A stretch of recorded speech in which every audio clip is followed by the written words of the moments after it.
The devil's work is never finished, and this is where to start reading Daredevil. Hey, super friends, Jake here with the Brave and the Boys, and today we are doing our Where to Begin reading Daredevil. Now, if you are a current subscriber of this channel, or if you are a brand new to reading comics at all, and you just watched the new season of Born Again, and we're like, I gotta start reading Daredevil, this video is for you. I'm gonna show you a couple places of where to start, what order you might want to read a couple of them in, and a couple standalone stories, and then I'm gonna tell you the best format to get them in.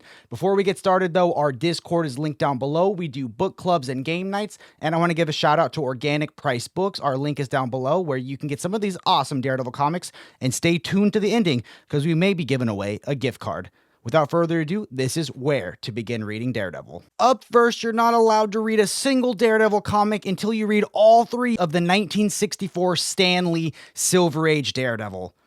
I'm just kidding. That'd be crazy. It's almost an entirely different character, a different tone. If you're coming from the TV show or even the Ben Affleck movie, that is not going to be the Daredevil that you're reading. But I do think it is cool to still go back and maybe read the first 6 issues done by Lee and Everett. And there are other artists in the Silver Age that really define the character. But I like those first 6 issues when Daredevil had his iconic, or should I say less iconic, yellow costume. There you're going to get the origin of the man without fear, how he saved someone and was blinded, but his other senses were heightened. Now, those early issues, I feel like he's almost like a spinoff of Spider-Man. You know, he was a completely different character than he was later on, but there you're going to see awesome moments such as encounters with the Stilt Man and the Owl and the Purple Man, and it is just a lot of fun for a bit. I gotta be honest, I'm never gonna read all 3 of these Omnis, but every once in a while I'm gonna go through and read a couple issues because they're dense and they tell a full story,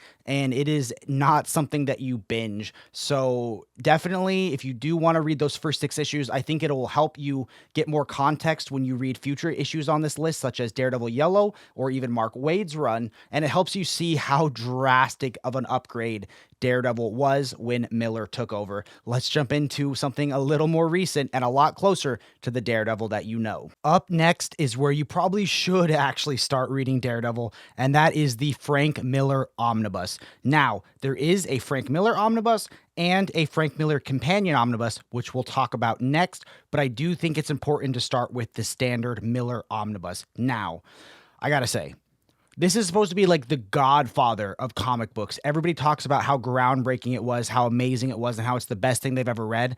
And I read the first couple issues. The art was great, but it was kind of a slog. It felt like that Silver Age Daredevil, a little more gritty, but still Silver Age-esque Daredevil that, you know, I had read in those previous issues. And then I realized Frank Miller didn't actually write those first couple issues. That was Roger McKenzie. He just did the art. Eventually, though, on issue 168, he took over writing duties with Klaus Janson on the art, and that is when the foot hits the pedal to the metal and they start cooking with gas. That is when it is the greatest thing I've ever read. That jump in quality from one issue is astounding. That run gave us so many things that I thought always existed in Daredevil. That was when it became a gritty crime noir. That's where we got Elektra, the deadly assassin and once love of Matt Murdock and Daredevil. That's when we got Stick, the enigmatic mentor that trained him how to fight. That's when we got the Hand. That's when we got Kingpin returning and his war with Daredevil.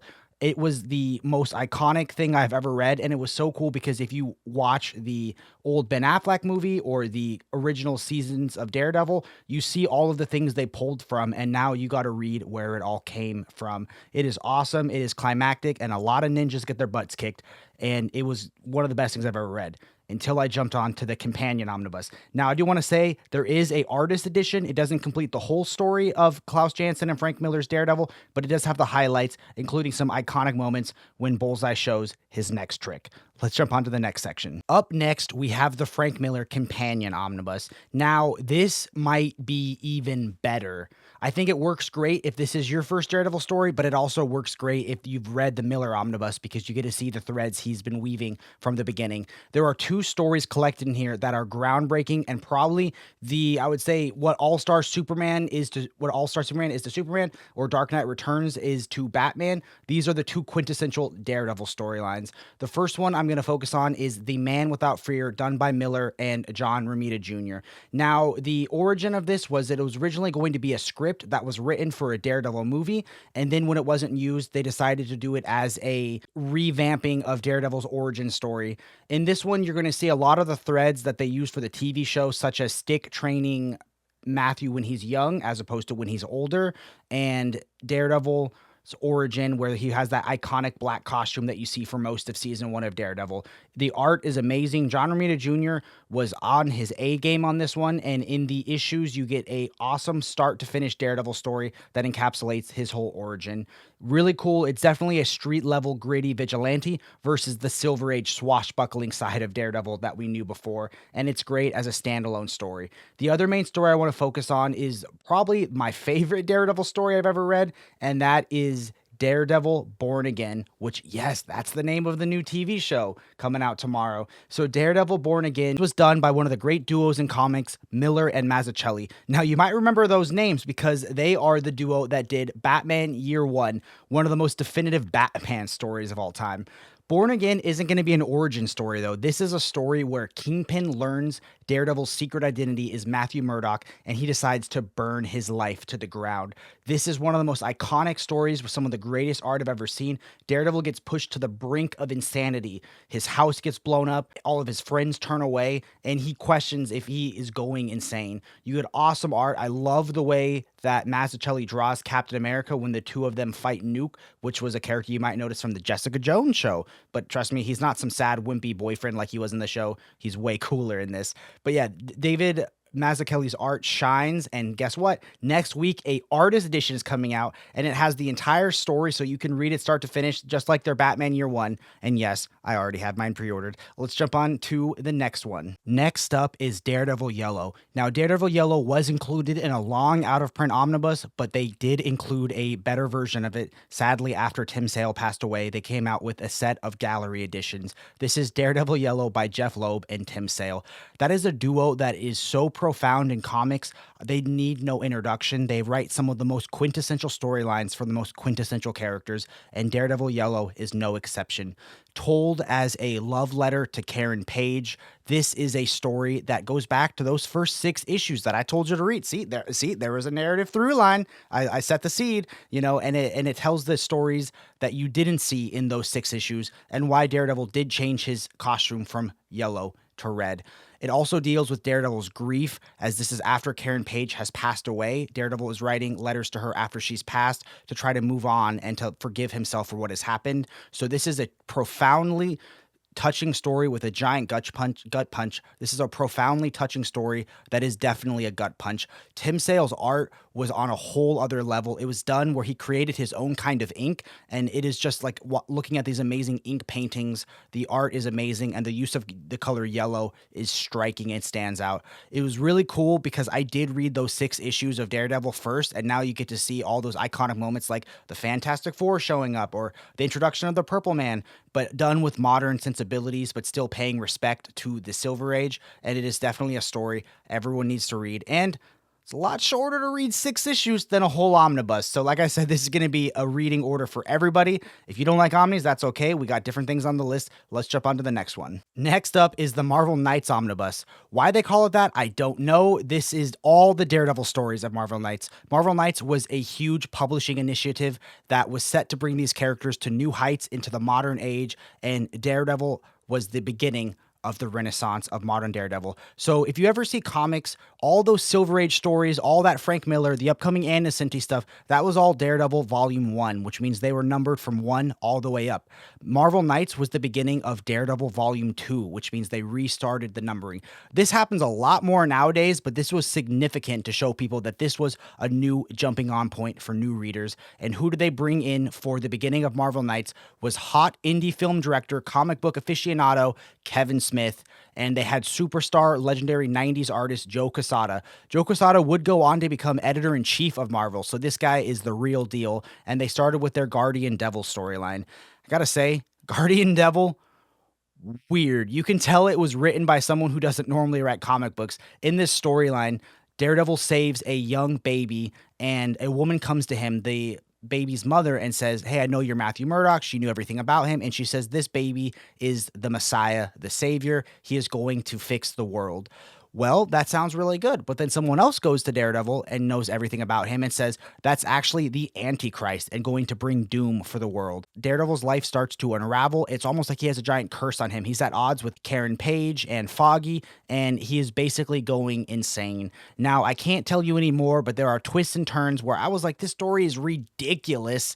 And then in the ending, it all comes together. This also has one of the most shocking moments where a character meets their end that shatters Daredevil moving forward into a new era. So this was about wiping the slate clean. It's wild how much slate cleaning they did. It's also followed up then by the David Mack storyline that introduced Echo, a deaf superhero vigilante villain. You know, she toes the line, and her ability is whenever she sees something, like she sees Daredevil fighting, boom, she can do all the fight moves, or Bullseye or whoever.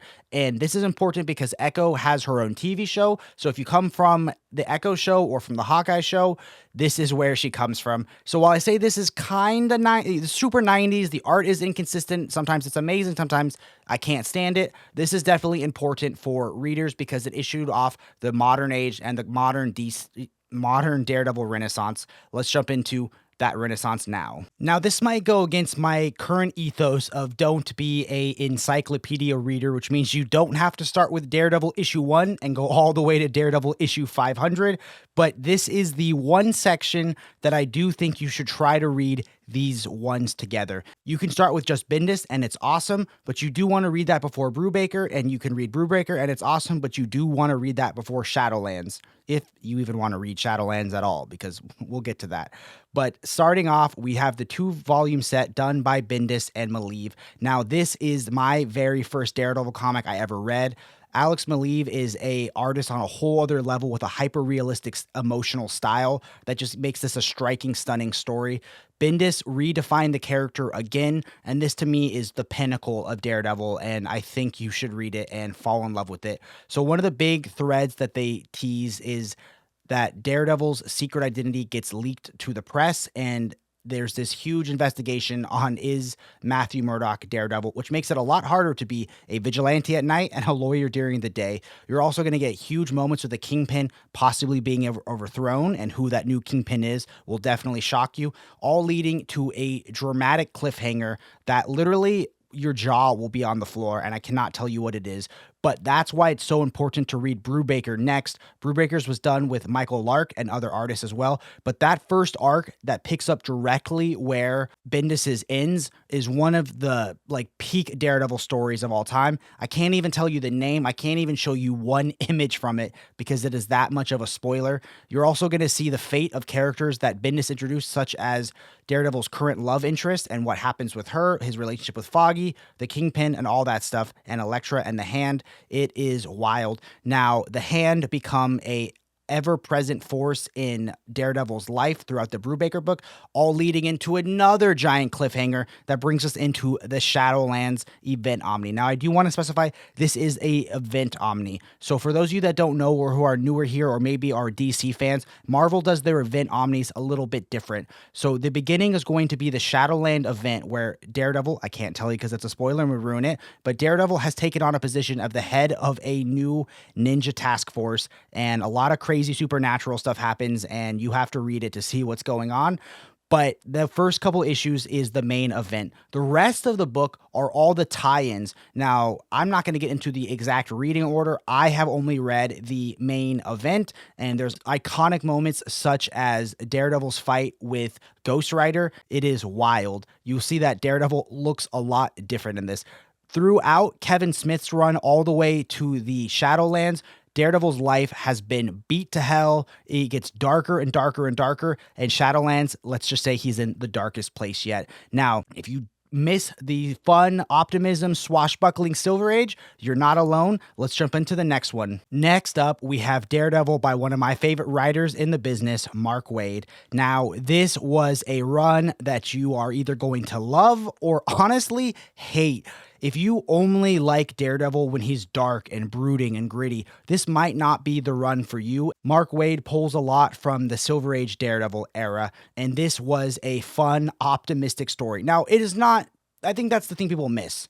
In this run, it takes place after Shadowlands. You don't need to have read any Daredevil. This can be your first Daredevil, but Daredevil got out of a really dark place and he's trying to be more positive. There's iconic moments like when he wears a shirt at a party that says, "I'm not Daredevil," because people think he's Daredevil and it's kind of been out there. So it's just a ton of laughs. The art is unbelievable. You have incredible art like Paulo Rivera and Chris Samney and among others. And it is awesome how this one is the most interesting for me that shows how Daredevil interacts with his world. There's scenes of him walking across the street and you highlights the things he has senses of.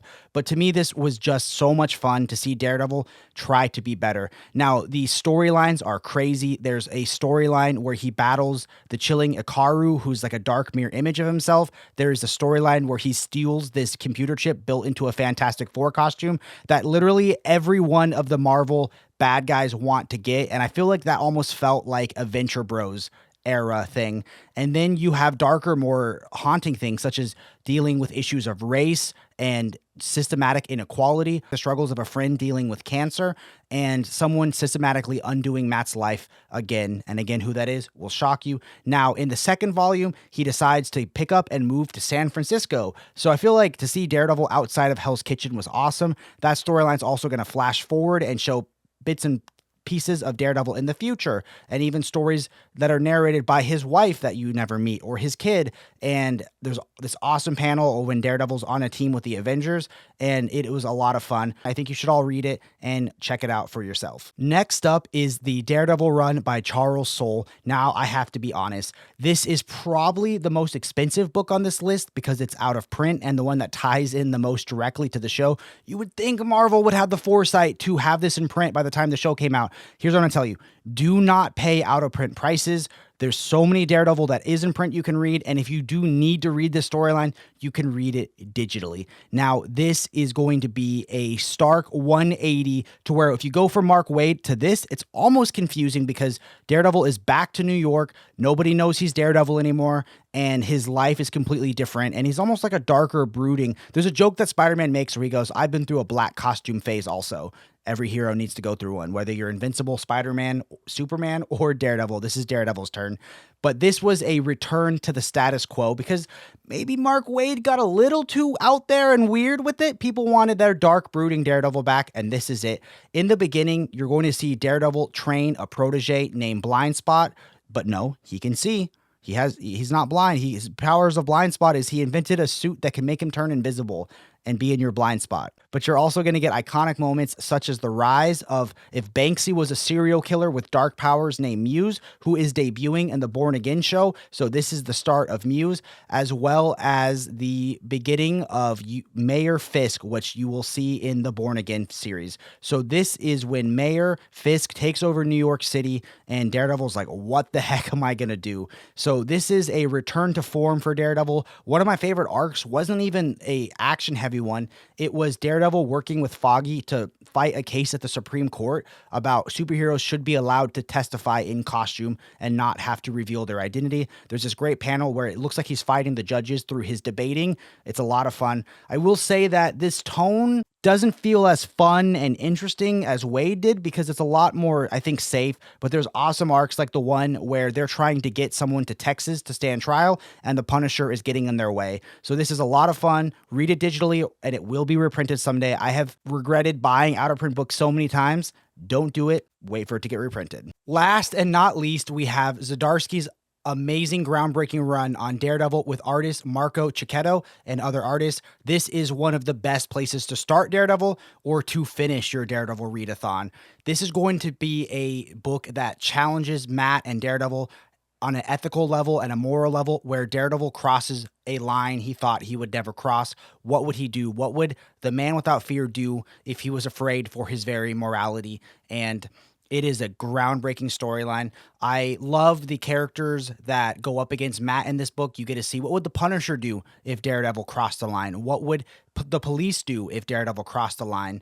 And eventually Daredevil decides to make his choice that he has to step away from being the vigilante. Now, in this time, Elektra decides to step up and you get to see her take on being the woman without fear.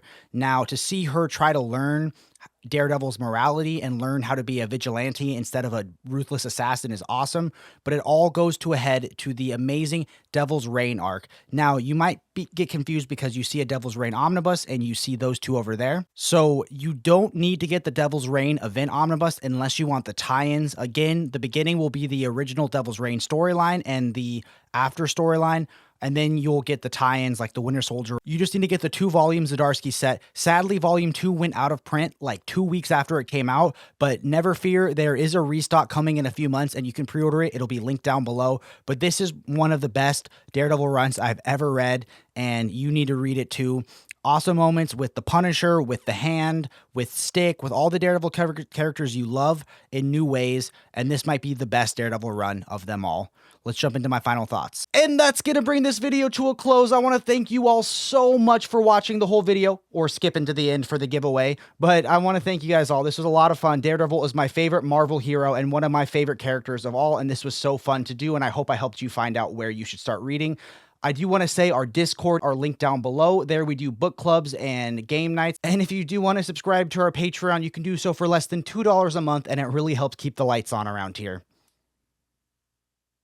Now I see how Daredevil sees. Now, I do want to remind you that you can pick up most of these in-print books at Organic Price Books, which is linked down below. But comment down below your favorite Daredevil series, and you'll be entered to win a $25 gift card. And last but not least, I want to ask you to smash that like button, click subscribe, and keep reading and stay brave.